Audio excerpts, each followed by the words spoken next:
Alright, so on the sword, we'll just go left to right, the 1 through 5 skills. The 1 skill is just a regular melee cleaving attack. It does average damage, apply some bleeding stacks on the first 2 hits, and a cripple on the final hit. Nothing too special there. The cripple will come into play later for one of the trait variants, but we'll get back to that. So when you don't have anything better to be doing, you can just cleave through on your auto attack. The 2 skill, Savage Leap, in addition to being a leap finisher, whoever you land on gets crippled. This is good for when you want to leap into unsuspecting enemies. Sometimes your commander will be wandering around with a group and you'll say leaping in 3, 2, 1, leap, and you use your leap skill to leap in on them. So you should save that for a call from the commander. One thing to be careful about that is if you have something targeted. Say I target this medium golem over here, and I'm walking the opposite direction. I want to leap forward. I'll actually leap backwards, similar to the Guardian leap problem. So make sure you know where your target is that you're leaping to, or de-target before you do the leap, so you don't accidentally leap the wrong direction, because you want to leap in line with the commander so you don't get off tag. Because as a frontline player, you want to be as close and tight to the tag as possible at all times. If you do accidentally leap away from the commander tag, just make sure you run back to it as quickly as possible. The 3 skill is Final Thrust. It does really good damage, especially to people under 50% health. If you see them getting low, you can use Final Thrust on the enemy to help finish them off. It does really good damage. The 4 skill on Warhorn, Charge. Whenever you're just roaming about, you want to blast this off cooldown, so you keep the swiftness uptime in your group, because you don't want anyone getting left behind. Got to keep that swiftness going anytime you're just moving about the world. Something to note about this is that it also cures crippled, immobilized, and chilled. So if you happen to be in your sword Warhorn weapon set and you get one of those conditions, most likely your allies also have the condition, so feel free to blast at any time if it's off cooldown and one of those conditions happens to be upon you. If you look at it, it has a huge radius and can target 10 people. So it can even, hit some of your back line, possibly, whenever you use it, so it's pretty good. The 5 skill, it is a combo finisher blast, so you want to specifically save this for blasting fields. You don't want to use it in combat unless you need to blast a field. Are you recording this? Yes. Okay, good. You should still pay attention, Rummy. So, don't just use this off cooldown. Make sure you save it for blasting. Most likely, you want to blast a field before you engage the enemy, or on regroups, such as regrouping for a water field to heal everyone up. But sometimes, there'll be a call, like a big water in the group, and the commander wants you to blast it. So you may be able to use it in combat as well, if there's something blastable. I would tend to try and save it for the regroups, because the oldest field on the ground is the one that gets blasted. So even if a staff heli throws a big water on top of you, there could be a retaliation symbol on the ground that ends up getting blasted anyway. It's not going to necessarily hurt anything that bad, because any boons you apply in mass is going to help you. But it also doesn't hurt to wait a second or two before you blast an in-combat big water, because it has a long duration, something like 6 seconds, so give time for the other fields to disappear and make that one the longest one. But in general, I would save this for the regroups for the water fields. It has a 20-second cooldown, and by no coincidence, the Staff Ellie's Geyser, which is the main water field used on regroups, also has a 20-second cooldown.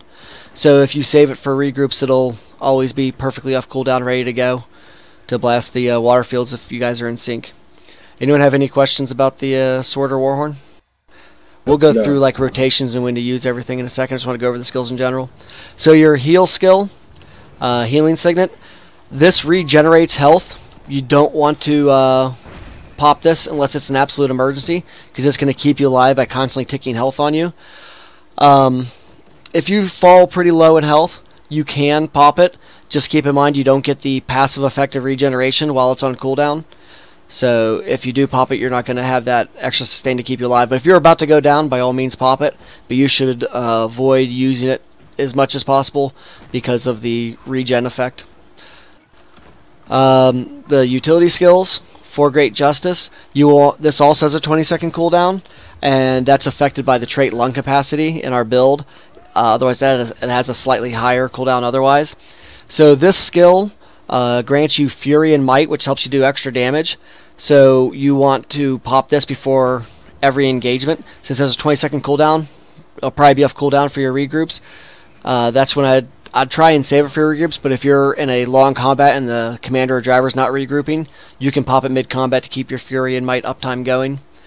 It is also traded, like all the shouts on this build are traded to heal. So anytime you pop one of these shouts, it'll heal your allies around you. And if you're running Runes of the Trooper, it will also cure one condition from your allies. We also have it traded to grant you adrenaline. If you hover over it, you see it gives you 8 ticks of adrenaline. Each bar of adrenaline, you have 3 bars, is 10 ticks.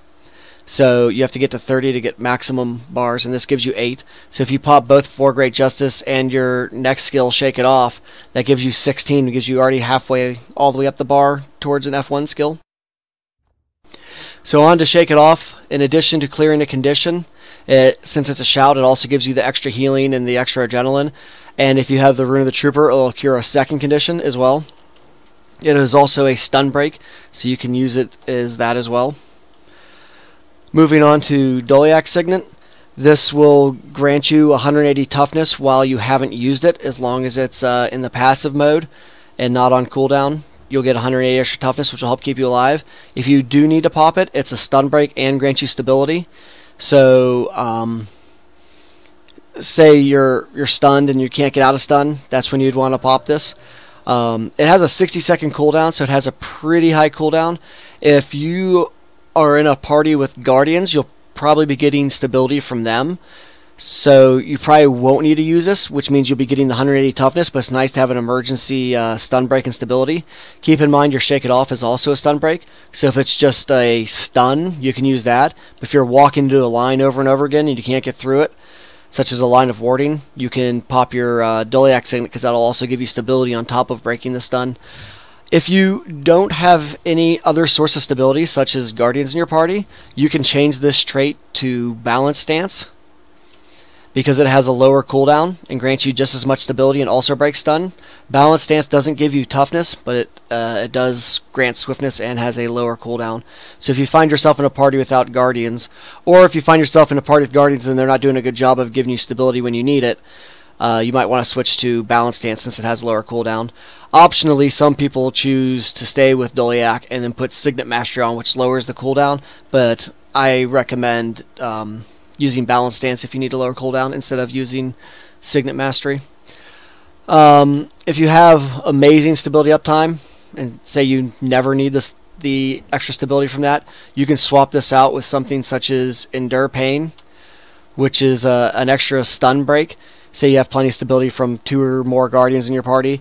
The Endure Pain makes you invincible to direct damage for 4 seconds. So this is great for burst mitigation. Say you start taking a high amount of damage really quickly, you can pop this to survive it. Where the Doliak Signet would give you more sustain over time. The 180 toughness will help keep you alive through sustained medium damage, but a high amount of burst damage, Endure Pain, could help keep you alive for that. It has a huge cooldown of 60 seconds, but just so you know, that's there if you have great stability. So most guild raid party comps, you'll probably have 2 Guardians in your party, so you're probably safe to run Doliak Signet or Endure Pain. If you're just roaming about EB or following, the pug tag, you might want to consider doing Balance Stance so that you have that shorter cooldown for your own personal stability. So the last skill, Battle Standard, this is specifically used only to res allies. You shouldn't use this for any other reason. If you see someone go down, you can start channeling. It has a huge channel time of 2 seconds, so you can cancel out of it mid-channel if you need to. So if you see someone go down, and especially if they're in the melee group, you can immediately start channeling this, and then if the commander doesn't call for Bander, or if the commander just says hard res the person, you can cancel out of it so that you don't actually use it. It gives some nice stat buffs as well once it goes down, and it is a blast finisher. but it has a huge cooldown, huge channel time, so I would only use this to res people. Most of the time your driver or commander will call for banners, so I would wait for that call, but you can start to at least channel it if you see someone down. Question. Yes. How do you cancel out of it? One way is when you start channeling, you can weapon swap. Weapon swap cancels a current channel. Okay. But what I recommend is to bind a key to sheathe your weapon in your options. And sheathing a weapon acts the same way as like the weapon swap. It'll cancel a current channel in progress. And the nice thing about weapon sheathing is your weapon swapping could be on cooldown. And I'll show you for the hammer, which also has long channel times. It's also good for that if you need to cancel a hammer skill. Especially like if you're ever 1v1ing someone in PvP or something, you can start a big long channel on a hammer skill and then sheath your weapon. And it'll put it on a 3-second cooldown, but we won't put it on the full cooldown, so you can kind of like fake people out with your sheathing of the hammer. It's a good skill to have in general. Because say you're auto attacking stuff and you see you're about to accidentally hit a gate and your driver or commander didn't want the gate tapped, you could quickly sheath your weapon to cancel the skill. Now stuff with instant casts or really short cast times or really short channel times, it's going to be real hard to hit that button quick enough. But for stuff such as banner, you can cancel that pretty quickly. Since it has a 2-second channel time, you have a lot of time to react.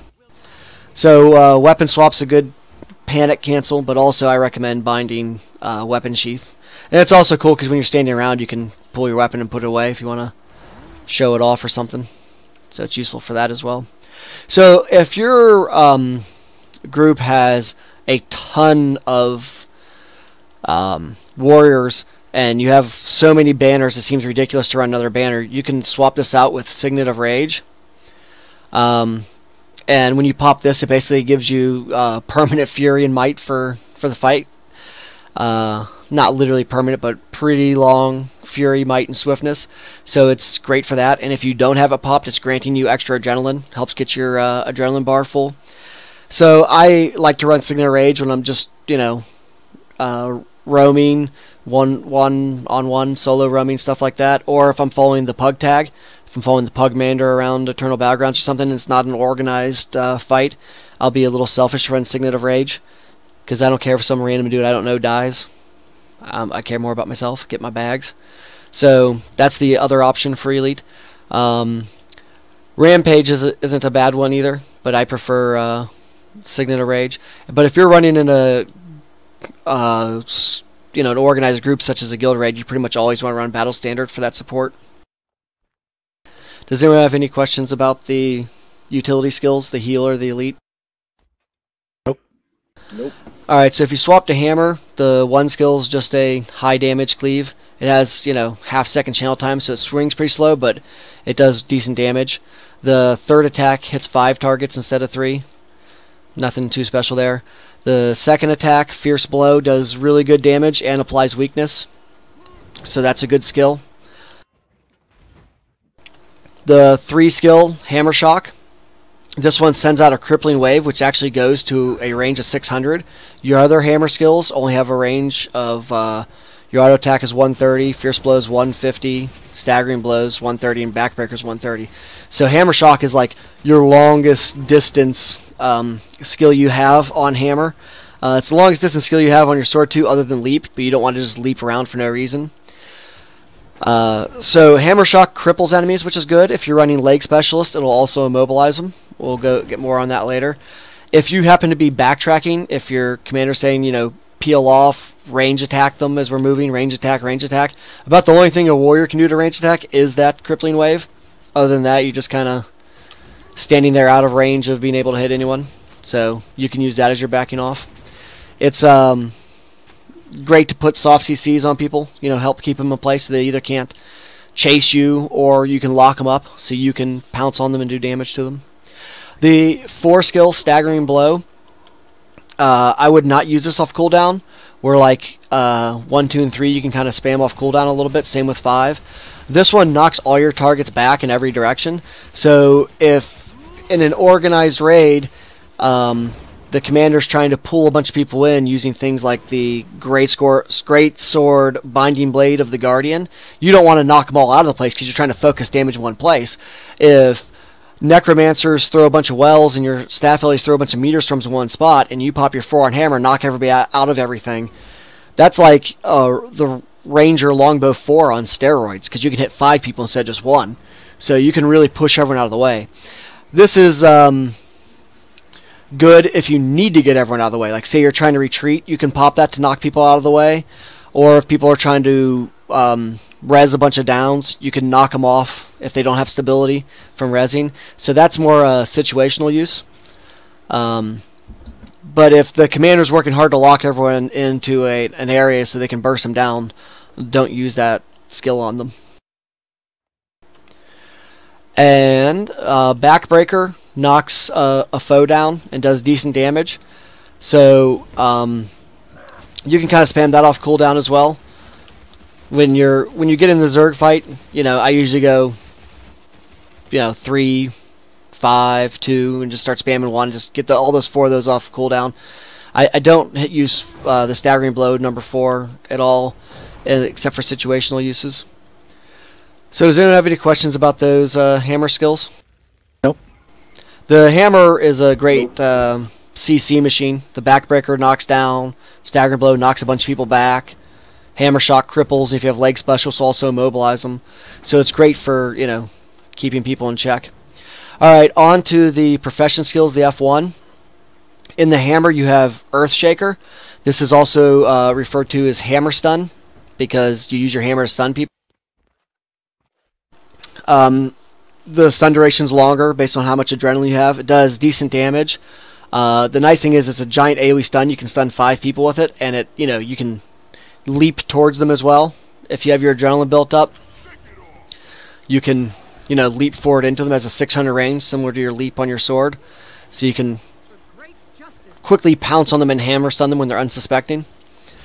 It's also a blast, so you can use this to blast fields if your Warhorn's on cooldown or your weapon swap to Warhorn's on cooldown. You can also use that to blast. In general, you'll want to use it on enemies. This is a great skill since you want to save your Warhorn for regroups mostly. This is a great skill to blast like in-place fields such as big waters and stuff in the middle of the fight. Okay, so if you swap to sword, Flurry is the sword's burst skill. This applies bleeding and immobilize. It does very, very, very little damage, so I wouldn't worry about the damage. In fact, when you pop it, as soon as the immobilize takes place on the enemies, you start to see the immobilize condition apply on them, you can cancel out of it. In general, once you've blown your Fury, you're going to want to get over to Hammer because that does more damage than your sword. So after you see the immobilized stacks appear from your Flurry, and it only takes like a fraction of a second for them to appear, then you can immediately swap over to Hammer and start cleaving away on your hammer. So does anyone have any questions about the Flurry for the immobilize and the Hammer Earthshaker for the stun? Nope. Nope. All right, so we'll go over a typical engagement. So you're wandering around with your Warhorn, blasting it for swiftness. The commander sees an enemy. He'll have you stop up and may have you blast a field, such as a fire field for might, a light field for retaliation. So you want to blast that field, and then he'll be moving towards them. He may just have you run in, or he may have you leap in. If you go to leap in, make sure you know what you have targeted so you don't leap the wrong direction. Swing away, pop your Fur-Great Justice, and as soon as you get your Flurry up, pop your Flurry and immediately swap to your hammer. You'll notice when you pop your Flurry, the immobilize hits on the enemies.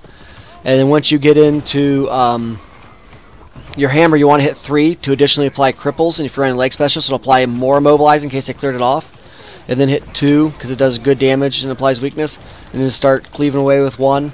You can also hit 5 while you're in there if you see that someone doesn't have stability. And just cleave away with those 3 skills. If you have to slowly retreat off backpedal, you can use 3. That's the only viable one. So you're sitting here. If you get your when you get your adrenaline full, you can use your Earthshaker, your Hammer Stun to stun enemies. The reason you want to go in that enemy, use the Flurry on the first engage, is because a lot of groups when they do their first push will pop stability, so the immobilize can lock them up that way, and then by the time you get your Earthshaker built up with adrenaline, it'll be time to stun them because their stability could be worn off. So it works well to do the immobilize first and then the Earthshaker second. Now, we're traded to have fast hands, so your weapon swapping only has a 5-second cooldown, so you can kind of swap back and forth and use, you know, both your sword and your hammer. So you can keep constantly applying immobilizes and stuns to the enemy. When you weapon swap, you gain a small amount of adrenaline as well. So if your adrenaline's near full, you can weapon swap to completely full it up and then use your burst skill on the other weapon.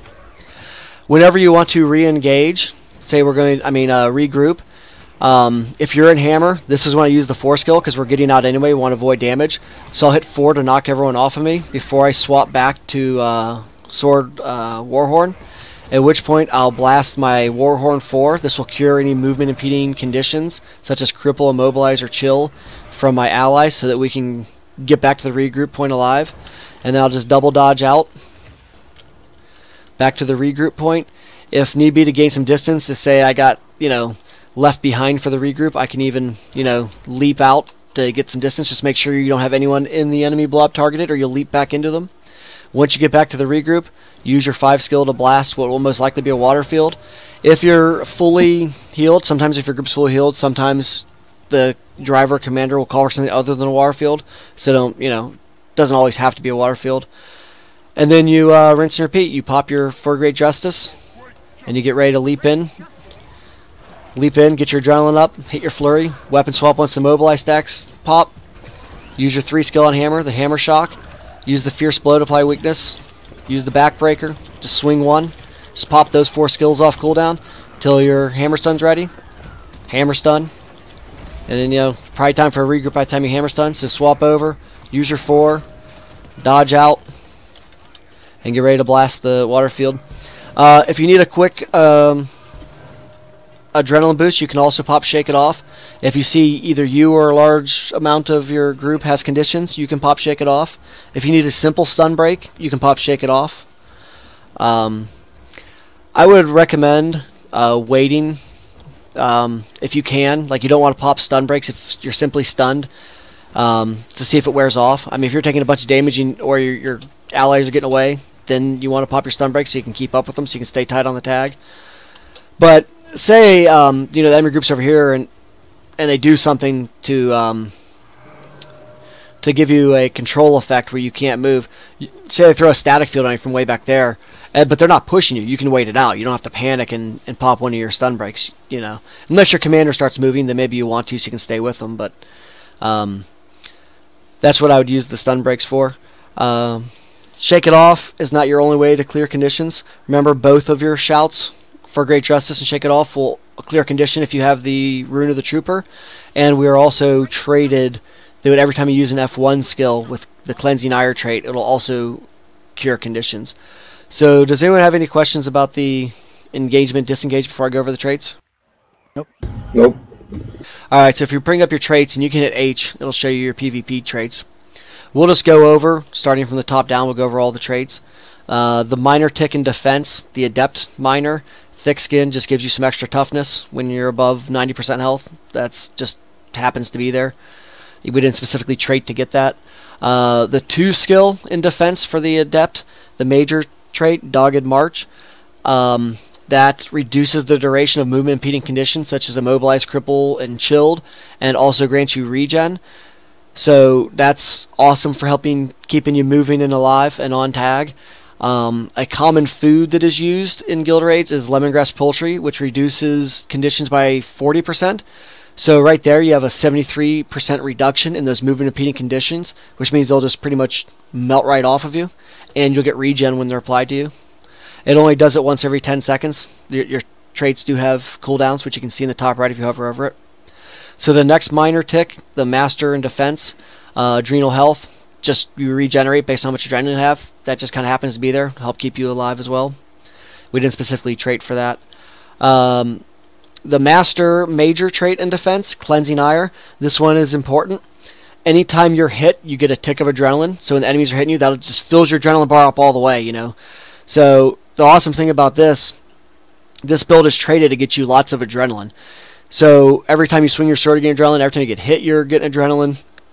So you could be using your F1 skills a lot. Constantly bursting, which means you're constantly mobilizing and stunning. So that's pretty awesome. This also has a thing for every bar of adrenaline you deplete, you cure a condition.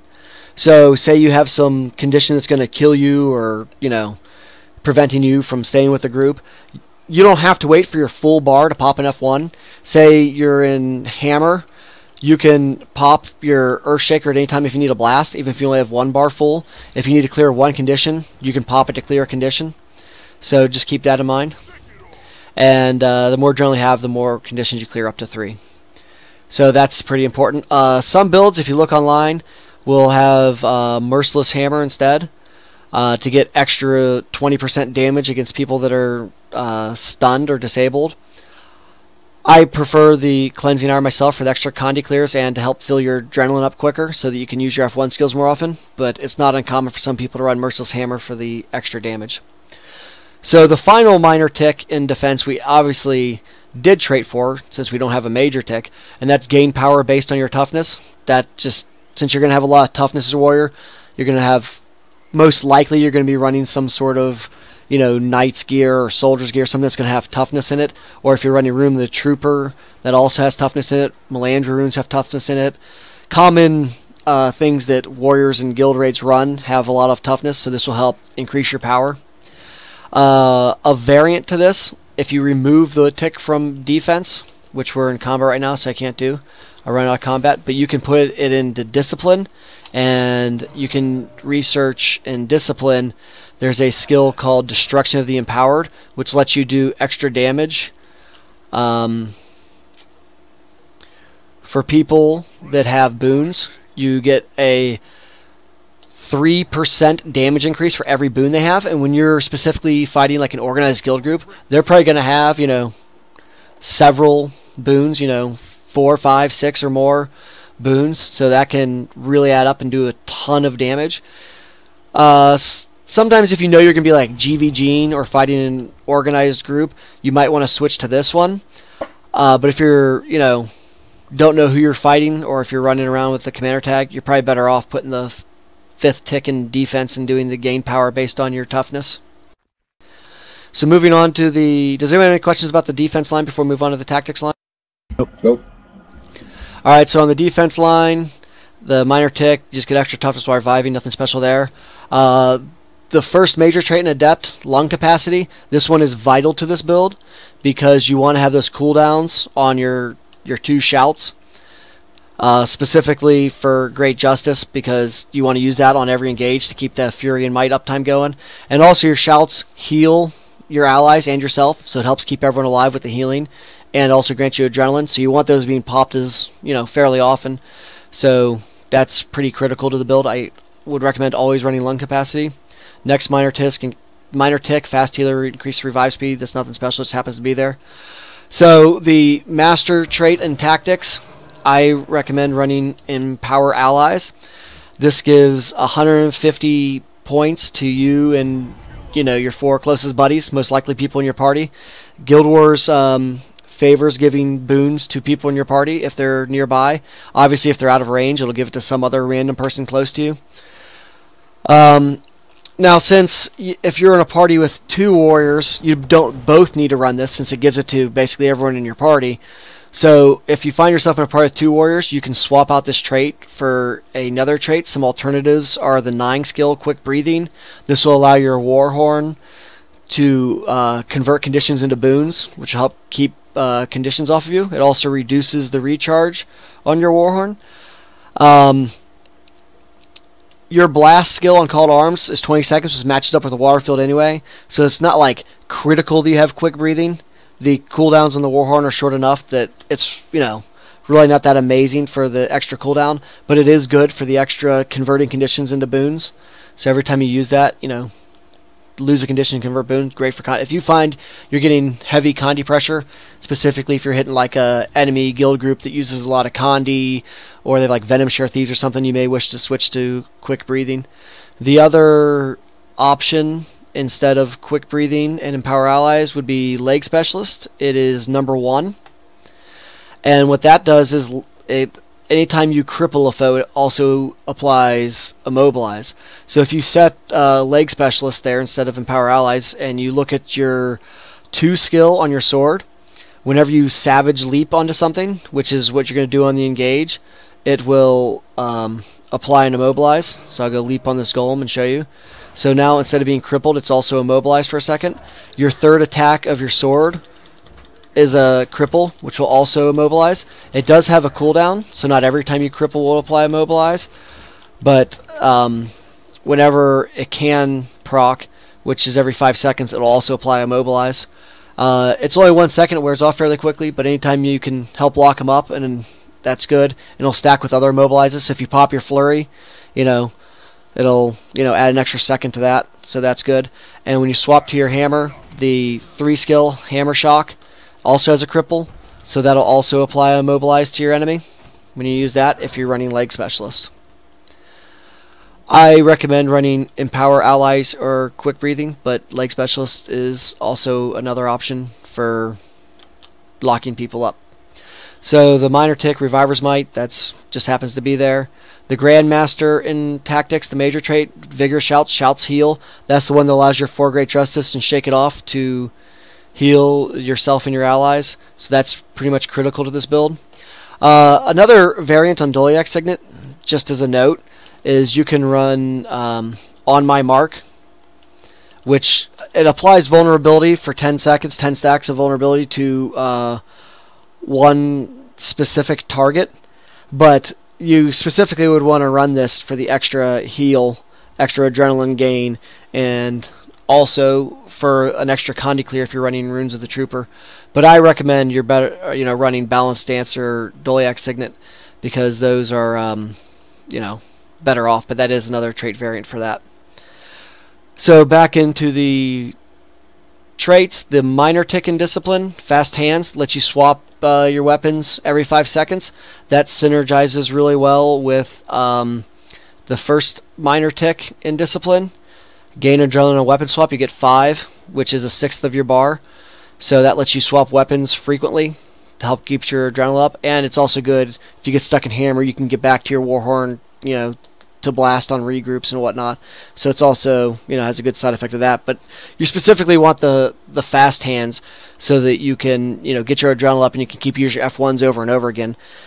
So you should be, if you're sending only 5 seconds in each weapon, constantly go back and forth in F1, that's, pretty amazing for the immobilizes and the stuns.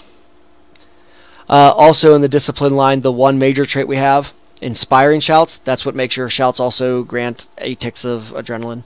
Does anyone have any questions about the trait? Nope. Nope. Anyone have any questions about Warrior in general? No. Not that I can think of.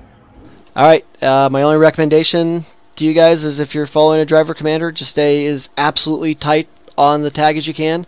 If you happen to wander off for whatever reason, your #1 priority is getting back to that tag. So that'll conclude the Warrior training. Have a good night. If you have any questions, feel free to let me know. Actually, now I'm thinking of it. When I use the Great Justice and Shake It Off to gain my Fury up, my bar is dwindling down real fast instead of keeping it. Oh yeah, that's something to note. Unlike Life Force and a Necro or Initiative and a Thief, if you break combat, if you're not in combat, you lose your adrenaline slowly. So your adrenaline only stays if you're in combat. So if you're not in combat, it's going to disappear. Gotcha.